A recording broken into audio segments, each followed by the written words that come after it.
Hi, welcome to our channel where we share the most intriguing stories. When a battle-hardened Army major leaves his remote desert ranch for deployment, he doesn't expect a suburban HOA president to invade it. But when she tries to steal his land and stumbles into a military zone, she sparks a war she's wildly unprepared for, and he never loses ground. The last morning before deployment always has a particular smell. Diesel from the airfield, scorched coffee from the break room, and that dry, unfiltered desert wind that whips through the east side of New Mexico like it's trying to erase your footprints. I stood on the porch of my ranch, boots planted, gear packed, my duffel sitting by the door like a loyal mutt. 150 acres of private land stretched around me. Rolling dirt, scrub brush, steel-framed hangars, and a runway that looked like it was ripped from a drone testing facility, which, to be fair, it partly was. I'm Major Clayton Reeves, 42 Signal Corps, 3rd deployment this decade. I bought this place 7 years ago after a nasty rotation in Helmand Province. Threw everything I had into turning it into what it is now, a hybrid setup. Part home, part auxiliary training and equipment storage under a federal lease. Government liked it because it was remote, self-contained, and under my name. I liked it because no one told me what shade of beige to paint my goddamn house. It was barely dawn when I checked in with Sergeant Dietrich and Corporal Alvarez, the 2 junior officers staying behind to oversee the incoming shipment of field relays. They were squared away, had their access codes, satellite phone, even the laminated list of what not to touch under any circumstances. Engineer Voss would join them later that day to prep the new uplink module for installation. I gave them final notes, patted the antenna like it was a dog, and climbed into the government SUV. 18 minutes later, I was wheels up out of El Paso. Guam was humid, hot, and loud, the kind of posting that leaves your boots permanently salty. I didn't think about the ranch much, aside from the routine updates. Equipment deliveries were logged, no perimeter breaches, power stayed stable. Until, of course, it wasn't. Exactly 3 weeks in, I got a message flagged as urgent from Dietrich. Not military urgent, which means this can wait until you're shot at, but urgent, someone had broken the perimeter, not just wandered in, broken in. Cut the southern lock, passed through the fence, entered the restricted drone hangar, and started filming. The footage was time-stamped. I stared at it through a secured laptop in a command tent smelling like mildew and generator fuel. A group of 5 civilians, all middle-aged, one of them wearing a pastel blouse and that kind of wide-brimmed hat that only 2 types of people wear, paranoid gardeners or women who lead HOA meetings with fascist energy.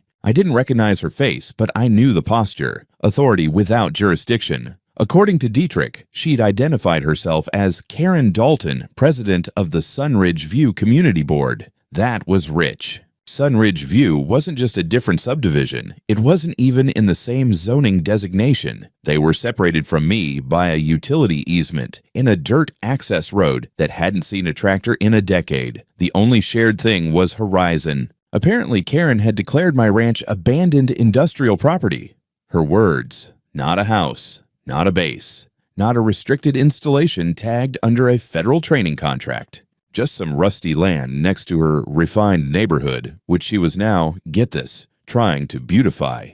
Dietrich had been professional. He'd asked them to leave. They refused. They'd brought flyers. Real flyers. Glossy prints with fake HOA seals saying proposed reclamation for community expansion. He took photos before calling in security protocol Sierra 9. Military police were too far. So instead, he called in a neighboring air station's rapid response team, just as I'd trained them to. 14 minutes later, a Black Hawk descended onto the runway like a mechanical thunderclap. Karen and her cronies didn't even have time to finish filming before they were face down in the dust, getting their devices bagged and tagged. One of them had tried to argue something about a citizen's audit. That guy got extra zip ties. I watched the helmet cam footage from Guam that night. They'd walked around like they owned the place, filming antennas, peeking into containers. I wanted to throw the laptop across the tent. Instead, I forwarded the footage to my JAG contact. The next day, I started making calls. This wasn't trespassing. This wasn't some neighbor chasing kids off a lawn. This was a federal-level breach, caught on tape, during a window when encrypted equipment was being staged for transfer. And to make things worse, the only reason they even considered it abandoned was because Karen had decided the land looked messy. She didn't check the county assessor's office. She didn't check federal land tags. She sure as hell didn't try to contact me. She saw metal, got scared, and thought she'd play hero in a pastel hat. By the end of the week, the Army had moved all temporary operations to a mobile command center 20 miles north. But the damage was done. The breach had triggered enough red flags that Homeland Security was looped in, and the Department of Defense was asking questions I didn't have answers for yet. I extended my deployment by 2 days just to assemble a travel pack of legal and military documents. Then I boarded the next flight back to the States, and I was just getting started. The first thing I felt when I stepped off the plane in El Paso wasn't relief. It was heat, dry, unbothered, and unapologetic. The second thing I felt was anger simmering in my sternum like a pilot light waiting for a fuel line. 46 hours earlier, my ranch had been treated like a public park by a squad of HOA enthusiasts armed with clipboards and self-importance. I still couldn't believe I was saying that sentence out loud. We drove straight from the airfield to the ranch. Sergeant Dietrich sat shotgun giving me a rundown. He'd already filed a restricted incident report with the Army's legal office. Funny how that paperwork had more weight than anything the HOA had ever posted on someone's door. As we pulled up to the southern gate, the damage was obvious. The padlock had been sheared off with a bolt cutter. Pieces of it still lay scattered on the dirt like busted teeth. What I wasn't prepared for was the silence. No hum of generators, no chatter on radios, no movement beyond the wind. The place looked frozen, like time itself was waiting for me to show up. We passed by the first hangar, and I spotted the Blackhawk still parked on the runway, rotors secured. The response team was still on site, along with 2 unmarked SUVs and a Department of Homeland Security van tucked behind my main hangar. The moment I stepped out of the vehicle, an agent in a plain windbreaker intercepted me. "Major Reeves, Agent Romero with Homeland Security. We need to debrief you immediately." I glanced past her to my own front yard, where 5 civilians sat cuffed on folding camp chairs like they were waiting for a picnic to resume. Karen was among them, arms crossed, jaw clenched, eyes burning with the outrage of someone who believed the universe ran on HOA bylaws. "For the record," Karen snapped, "we have every right to perform a community audit. That road is historically shared access. This property is under your neighborhood's jurisdiction." I stared at her for a full heartbeat. "This is private land under federal lease," I said. "And you are sitting on a military landing strip. Those 2 statements should never exist in the same reality." She huffed, as if I'd simply misunderstood her authority. Agent Romero guided me away from the group and into the hangar. Inside, Corporal Alvarez and Engineer Voss were cataloging items into evidence crates. Cameras, phones, printed maps, even an iPad with a mock-up presentation titled Greenview Community Trust Phase 1 Acquisition. That name hit me like a slap. "Trust," I repeated, "as in a legitimate charitable fund." Romero's jaw worked side to side. "Registered 3 weeks ago. Claimed purpose: ecological restoration. Actual activities: transferring HOA dues into the trust, using those funds to contract assessors and real estate scouts." So Karen had formed a fake charity to funnel HOA money into a private land grab. Creative, illegal, insulting, a trifecta.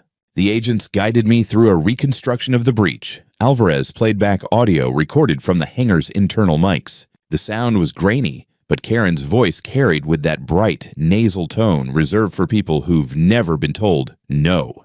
"Once we establish a neglect, we can file for community reclamation rights. The board will approve sale through the trust." Then another voice, male, smug. "Once we subdivide, lot values here will triple." I leaned forward. "You're telling me these people tried to sell land they don't own?" Romero gestured to a folder. Inside were printed emails seized from Karen's tablet. She had emailed a developer promising early investor access once the abandoned industrial parcel was transferred to the trust. "Jesus," I muttered. "They weren't trespassing. They were surveying and recording," Voss added. "They opened crates. One of them tried to power up a comms relay. Might have interfered with encryption signals if Alvarez hadn't stopped him." Romero nodded soberly. "That's why the feds are here, Major. Civilians tampered with defense equipment. That escalates this beyond trespass." I walked back outside. Karen looked up at me like she expected an apology. Major Reeves, she said loudly, projecting her voice toward the other board members. We were exercising our right as residents to... You broke a federal perimeter, tampered with restricted communications hardware, and attempted to inventory a government storage site.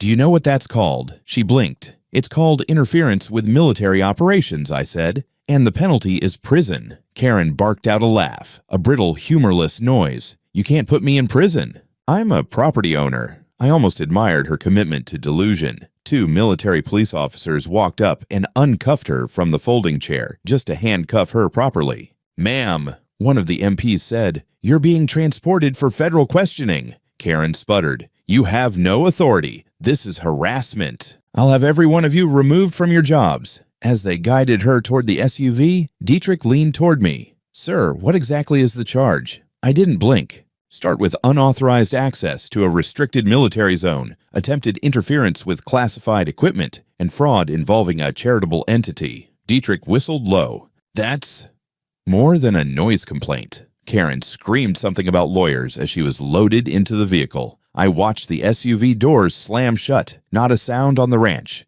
not even the wind. And I felt something I hadn't felt since my first deployment. A clean, sharp certainty. This wasn't over. Not by a long shot. The morning after Karen Dalton was dragged off my property in cuffs, I got up before sunrise and walked the southern fence line alone. It was barely light, the air still cold enough to bite, but I needed to see it with my own eyes. I followed the trail of broken sagebrush and scuffed dirt down to the exact spot where my gate had been breached. The lock was gone, of course, cut clean, probably with a 30-bolt cutter from whatever discount hardware store sells those to suburban insurgents. What remained was a twisted hanging chain and the distinct boot prints of HOA Justice Warriors. When I got back to the main house, Alvarez was already logged into the mobile server. He'd pulled the internal logs from the motion sensors I'd installed last spring, the ones I didn't tell anyone about. Not because they were secret, just because some things didn't need to be advertised. Sir, he said, turning the screen toward me, you're going to want to see this. What I saw wasn't just Karen and her HOA entourage slipping through the gate. It was 4 separate visits in the prior 2 weeks. They'd been casing the property, walking the perimeter, flying a civilian drone overhead, trying to map the outbuildings. One night, someone even tried to ping the Wi-Fi node near the east shed. I smiled. The node was a dummy. No signal, just a decoy with a logging protocol attached. It had captured 2 attempts to connect from a phone registered to Greenview TrustToComcast.net. That was the moment I formally activated Operation Net, my own low-tech, high-satisfaction trap I'd built into the ranch's infrastructure. Hidden battery-powered cameras, decoy servers that looked like unsecured networks, but only existed to record intrusion attempts. All self-contained, no internet access, no cloud storage, just a hardened laptop and a rotating hard drive. Every signal, every data packet, every swipe of their phones was already archived and time-stamped. The deeper I dug, the worse it got. Alvarez and Voss began extracting data from the devices DHS had bagged during the arrest. Karen's iPad was a gold mine. Inside, an email thread between her and a man named Carl Mendelson, a regional property investor. In the emails, Karen promised him early access to vacant acreage adjacent to Sunridge View, complete with her assessment that the owner was unlikely to contest sale due to prolonged absence. She was trying to sell my land while I was on deployment. Not only that, she'd filed a request with the county zoning board to review neglected industrial space for potential community development. She claimed she had verbal permission from the outgoing tenant. I was the goddamn tenant. I was also the owner. That's when I decided it was time to fight smart, not just strong. I reached out to Jake Lawson, a former intelligence analyst I'd worked with back in Kandahar. Jake had one of those faces you forget 5 seconds after meeting him. Clean-cut, middle-aged, utterly generic. Perfect for what I had in mind.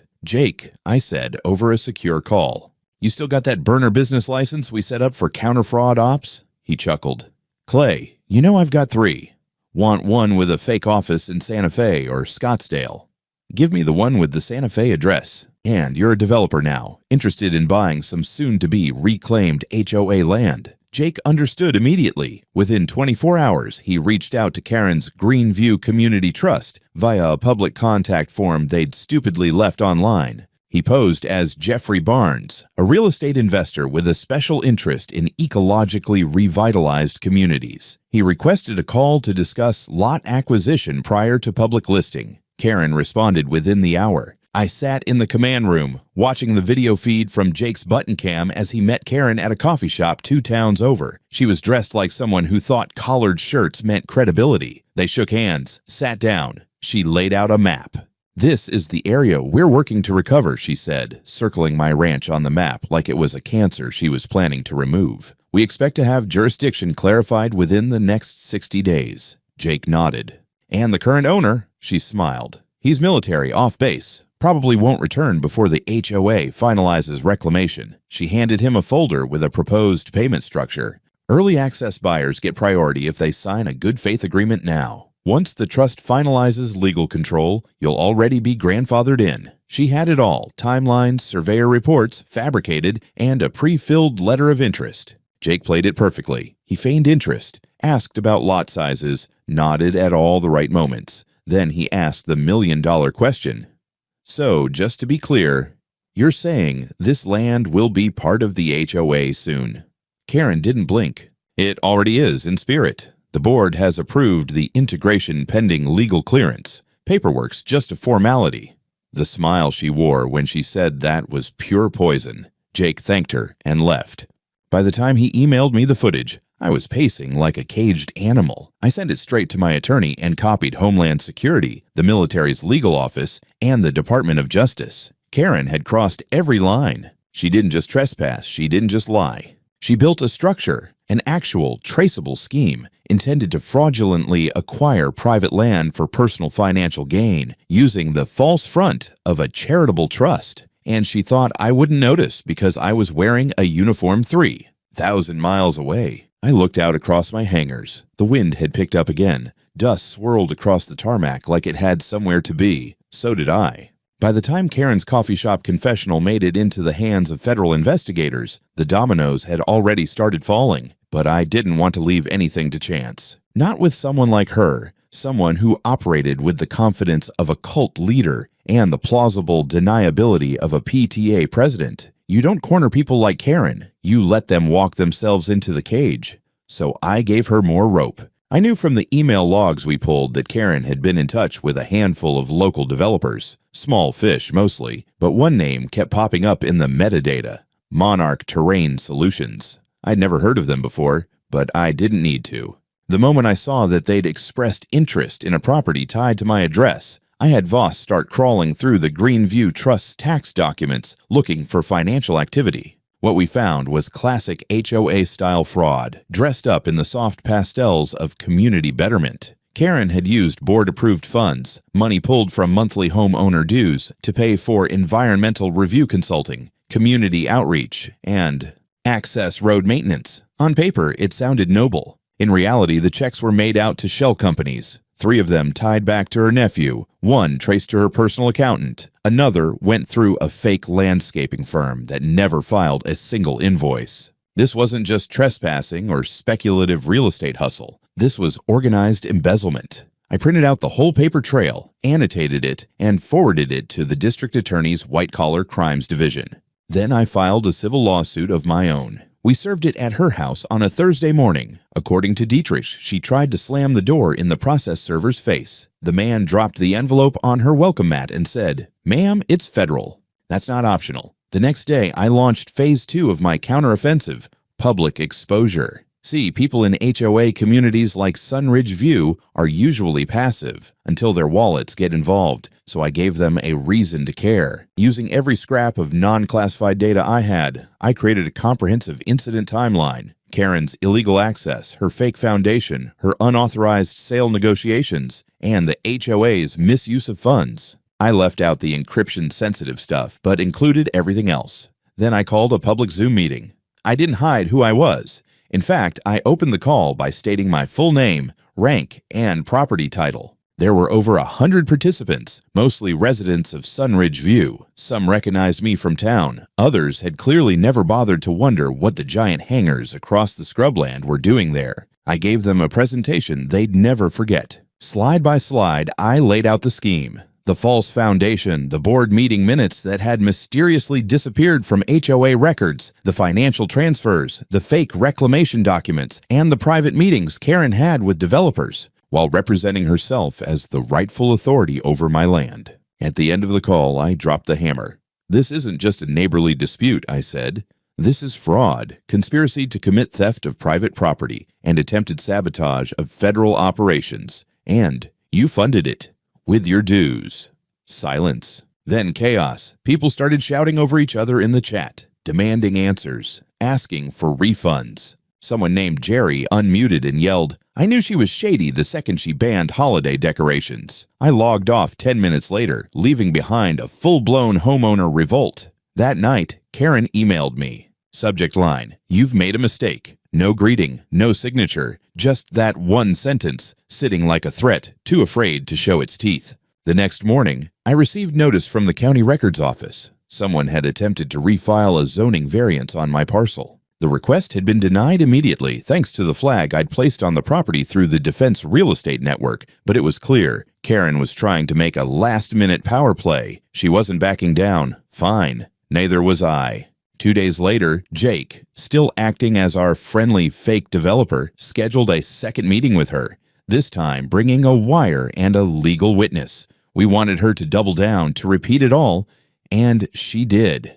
In 60 days, we'll have it locked. Once the trust absorbs the parcel, we'll file a fast-track subdivision permit. HOA control means we can zone it however we want. That land is gold. She even joked about paving over my drone runway. I sent the new recording to Homeland Security and copied the assistant U.S. attorney handling the fraud probe. Then I turned back to my property and got to work. Using the settlement money from a prior DoD contract, I hired a private firm to erect a perimeter wall, concrete, 10 feet high, barbed wire at the top. Not decorative, functional. I added infrared cameras on pivoting gimbals and floodlights that activated at motion. My land wasn't just defended, it was fortified. Karen could file all the fake paperwork she wanted. She could host HOA barbecues, call in character witnesses, or stand on her porch screaming into the wind, but she would never set foot on my land again. And if she tried, well, the cameras were already recording. There's a particular quiet that settles over a war zone before something explodes. It's not silence, not really, just a low, vibrating tension, like the air itself is holding its breath. That same kind of quiet had begun to settle over Sunridge View. Only here, the blast radius wasn't going to be shrapnel and dust. It was going to be lawsuits, subpoenas, and federal agents knocking on doors. After the Zoom call debacle, the HOA's public image had taken a nosedive. Their Facebook group, once a smug echo chamber of lawn complaints and passive-aggressive cupcake invites, had imploded under the weight of infighting. Posts were getting deleted faster than they could be screenshotted. Karen had gone dark. No statements, no appearances, not even a denial. That didn't mean she wasn't moving. She was. Quietly. Desperately. Within a week, the county zoning board forwarded me an alert. Another request had been submitted for review of neglected parcel adjoining Sunridge View, citing community concern and environmental hazard.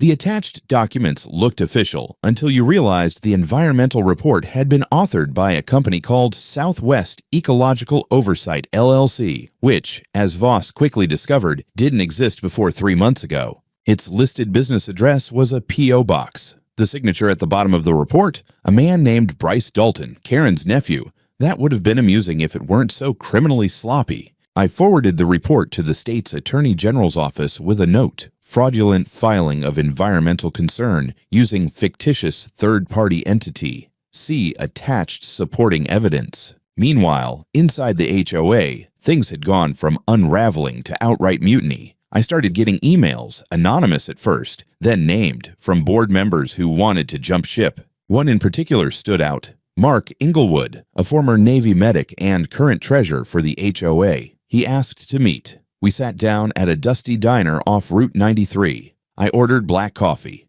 He ordered chamomile tea and looked like a man who hadn't slept in weeks. "I didn't know about the land thing," he said right off the bat. None of us did. Karen ran all of that through her special subcommittee. Greenview was pitched as a beautification fund, and you never thought to ask why a beautification fund needed shell companies. He winced. "I did. Once." She said questioning it would undermine the board's cohesion. Then she sent out a vote of no confidence behind my back. Classic. But Mark brought more than guilt.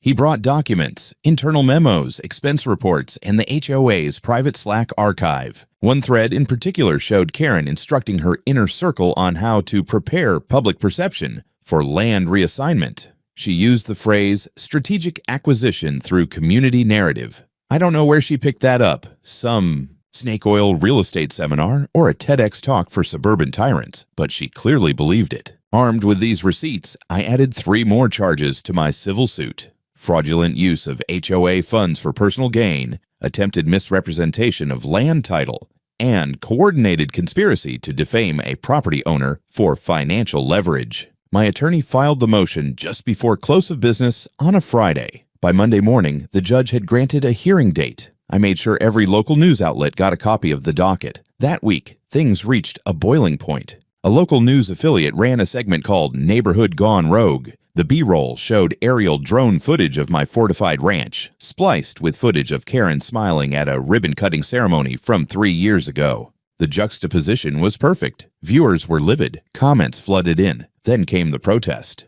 It wasn't huge, maybe 20 people, some from neighboring communities, a few HOA residents holding signs that read things like, "Not in my name," and "Karen doesn't speak for us." One guy showed up dressed as a traffic cone for reasons I never figured out, but the point was made. Karen had gone from feared HOA president to punchline, but like any good snake, she had one last wriggle in her. That Thursday, while I was reviewing surveillance footage from the new infrared units along the eastern fence, I noticed something strange. One of the external motion sensors had been tripped at 2 hours and 14 minutes in the morning. No breach, just movement. I pulled the footage. What I saw made my blood run cold, and then boil over. A hooded figure walked up to the new wall, looked around, held up a phone, and took photos of the surveillance camera itself.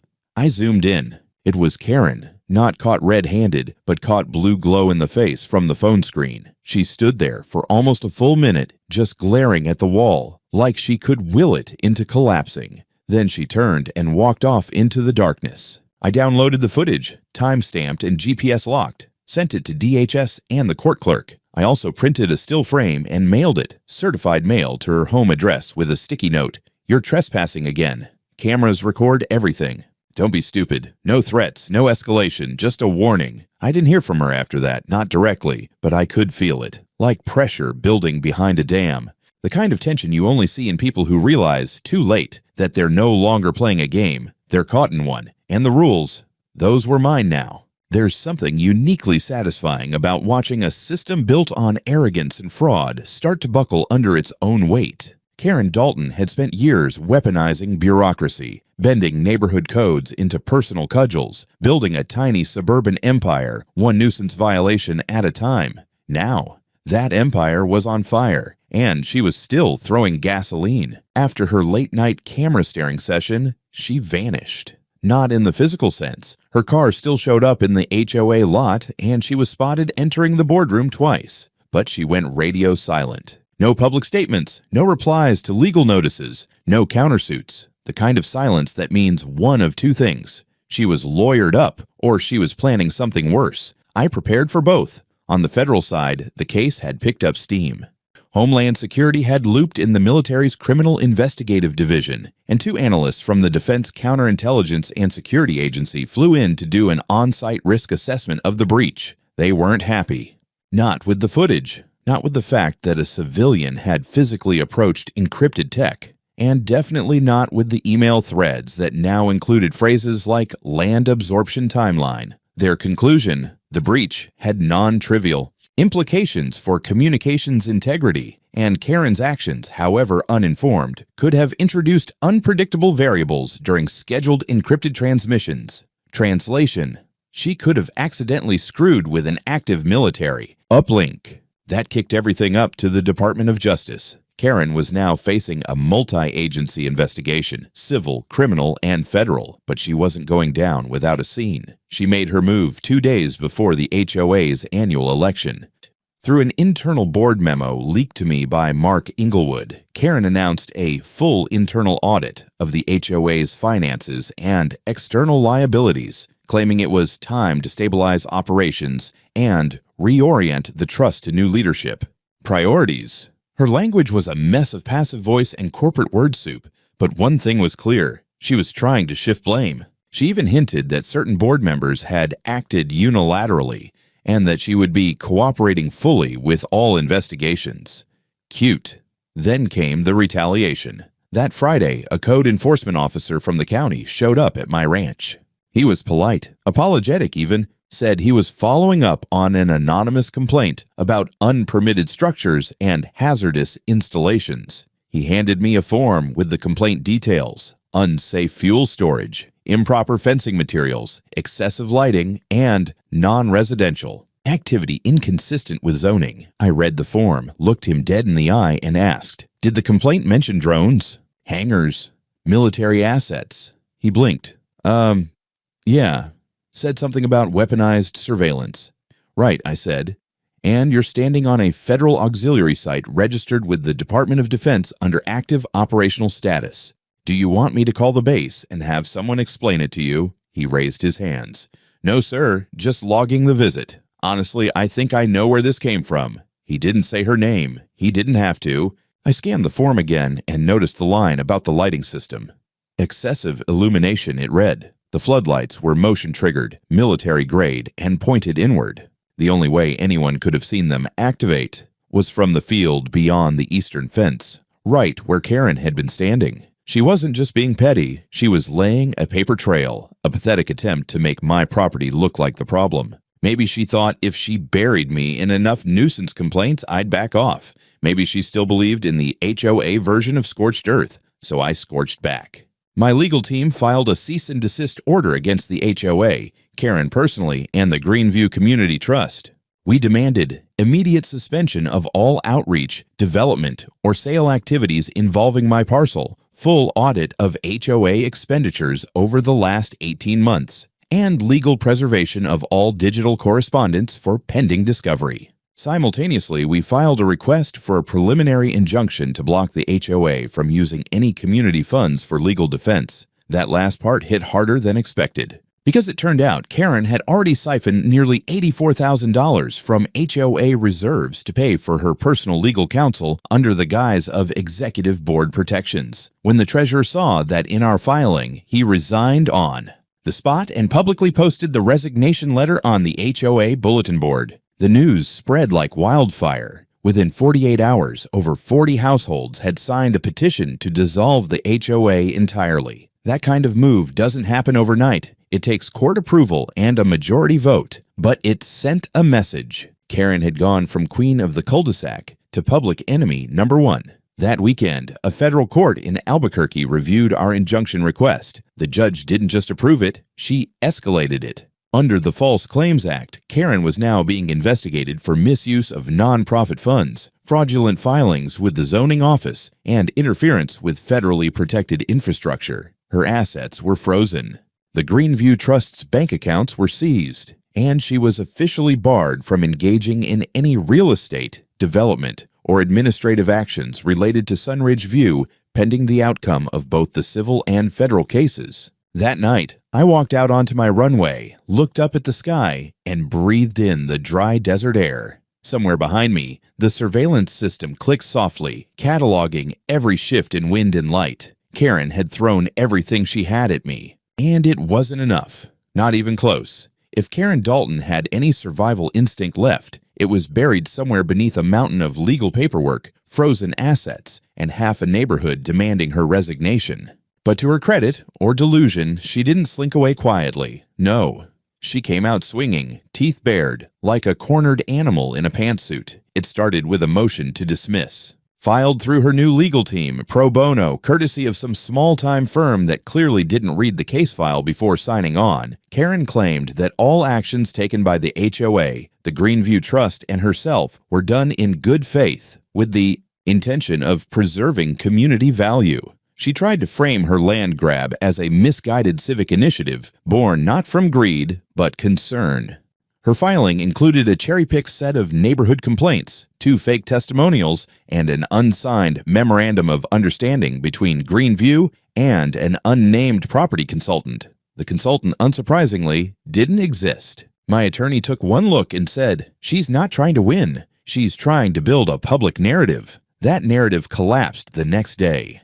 The Albuquerque Daily ran a feature article titled, "How One HOA President Tried to Sell a Military Installation," accompanied by side-by-side photos of my drone runway and Karen at a town hall meeting. The story laid out everything, from the faked inspections to the false environmental reports to her being caught on surveillance at 2 in the morning taking pictures of government equipment. Karen responded the only way she knew how: a press conference. She set up a folding table outside the HOA clubhouse with a single microphone and 3 trembling board members flanking her like unwilling captives. She looked thinner, twitchier, wearing a blazer that probably hadn't been ironed since Obama's second term. She opened her mouth and delivered what might be the most unintentionally hilarious defense I've ever heard. My actions were based on community demand. The land in question posed an unresolved safety hazard. My team sought to resolve it through partnership, not confrontation.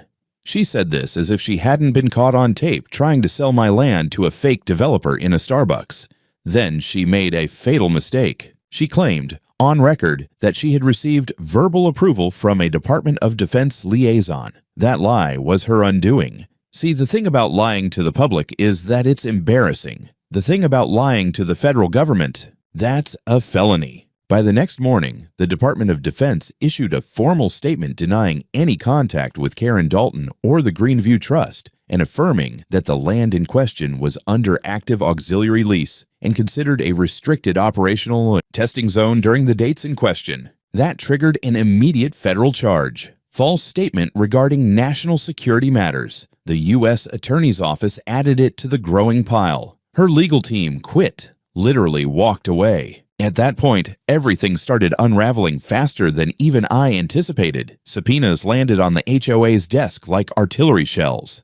The Greenview Trust's incorporation paperwork was audited and found to be riddled with errors. Names misspelled, bank accounts linked to private Venmo transfers, one consulting invoice that was actually for a birthday party tent rental. It would have been funny if it hadn't been so deeply aggressively illegal. And in the middle of it all, I got a letter, handwritten, from Karen. It wasn't an apology. Of course not. It was an accusation. She claimed I had manipulated the system, used my military privilege to intimidate civilians, and erode the self-governing principles of the HOA. She ended it with a line that would have been pathetic if it weren't so completely delusional. "This isn't justice. It's revenge." I stared at the letter for a while, thought about burning it. Instead, I put it in a file folder marked Evidence, Mental State. Then I picked up the phone and called the assistant U.S. attorney. "I think she's about to crack," I said. I was wrong. She didn't crack. She snapped. That weekend, surveillance picked up something wild. Karen walking the northern property line, talking to herself.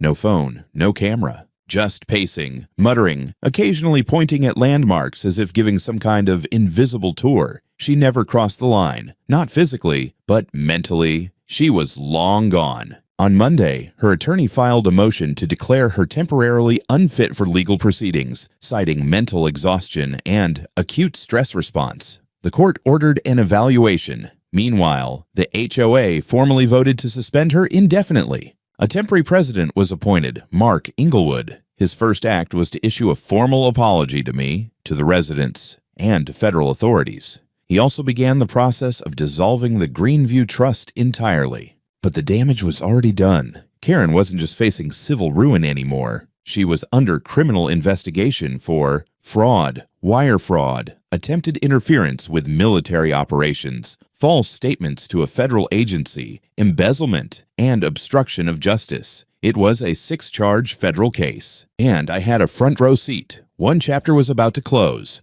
but I knew what was coming next. The reckoning. There's a certain silence that comes after battle. Not peace, not victory, just stillness. The kind that lets the dust settle and the gravity of everything you just went through land fully in your bones. That was the silence sitting on my ranch in the weeks following Karen Dalton's final collapse. The federal indictment landed on a Wednesday. I was standing in the drone hangar reviewing a new batch of encrypted signal relays when Dietrich walked in holding a manila envelope with that familiar red stamp, U.S. District Court, Albuquerque. Inside were the official charges, 6 felony counts, including federal fraud, obstruction, and unlawful interference with military operations. Maximum potential sentence, over 30 years. Her mugshot hit the news the next day.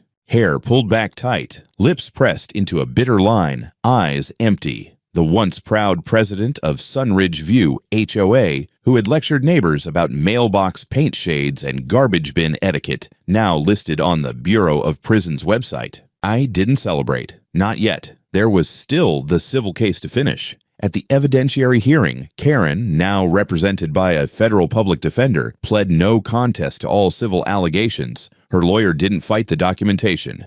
The emails, the financials, the fake environmental reports, the fraudulent charity filings, all admitted into the record. The judge didn't even blink when awarding me the full damages, $1.2 million in compensatory and punitive claims. HOA funds covered a portion of it under the association's liability coverage. The rest, that was on Karen personally. Her house was seized, her accounts liquidated, and her precious Greenview Trust officially dissolved under court supervision. But the bigger win wasn't in numbers. It was in impact. Sunridge View collapsed in on itself. Following the judgment, 47 out of 62 homeowners filed to exit the HOA. The board had no choice. With no quorum, no budget, and no credibility, Sunridge View formally lost its license as a governing body. The county absorbed infrastructure maintenance, and the HOA's offices were shut down. The sign out front, once a proud emblem of suburban control, was taken down by court order. Mark Englewood, who had become something of an accidental hero through all this, reached out to me after the dissolution. "She left a mess," he said, rubbing the back of his neck. "But people are talking again.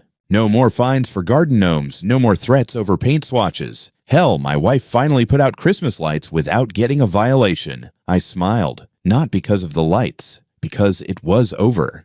Mostly. I used a portion of the settlement money to upgrade the ranch, reinforced the perimeter wall, added a subterranean server bunker for classified signal routing, installed a retractable cover over the runway. The Army was so pleased with the improvements that they converted my auxiliary lease into a formal designation, Ridgepoint Training and Operations Base. It became a certified training site for reserve units and drone operations, a permanent military footprint in the middle of nowhere, thanks to one HOA president's inability to mind her damn business. We held a small dedication ceremony. Nothing flashy. A flag, a few brass, a certificate framed on the hangar wall. No press, no speeches, just purpose. Afterward, I ordered a sign. Not a warning sign, not a threat. A truth. Big. Black. Stainless steel lettering. Bolted into a slab of sandstone at the front gate. Private property. Military use trespassers will be detained. And they already were. Every time I passed it, I smiled. Not because I won,